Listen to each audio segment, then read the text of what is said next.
Olha a hora, 3 horas e 31 minutos.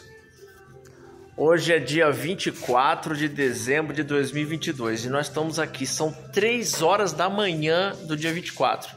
Tá eu, o Helder, o Bruno, nós estamos descobrindo um defeito desse Uno Firefly.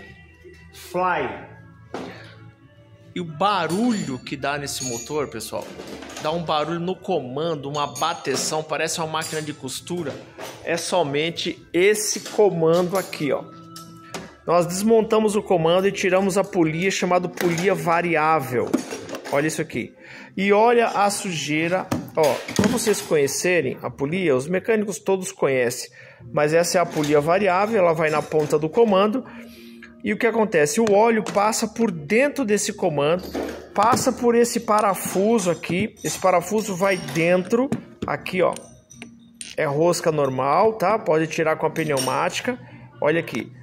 E o óleo passa por dentro desse furo. Só que nessa polia variável tem uma peneira. Vocês estão vendo aí, ó? Olha a peneira aí, cheio de sujeira. Dá uma olhada, olha aí, ó. Essa peneira suja, o que acontece? Essa polia variável, ela não trabalha porque ela trabalha com pressurização de óleo, adiantando e atrasando o ponto. O que acontece? Ela fica batendo seca.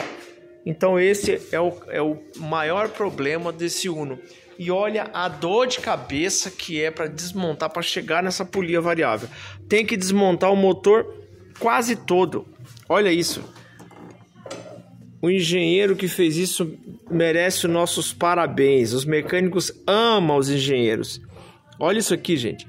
Não tem condição um negócio desse. Tem que desmontar o motor todo. Tem que tirar o cárter, desmontar a corrente, tirar esse comando para arrumar um servicinho simples, teoricamente simples. Esse cabeçote foi para a retífica, encheu de sujeira, de limalha, e é isso que acontece. Ok?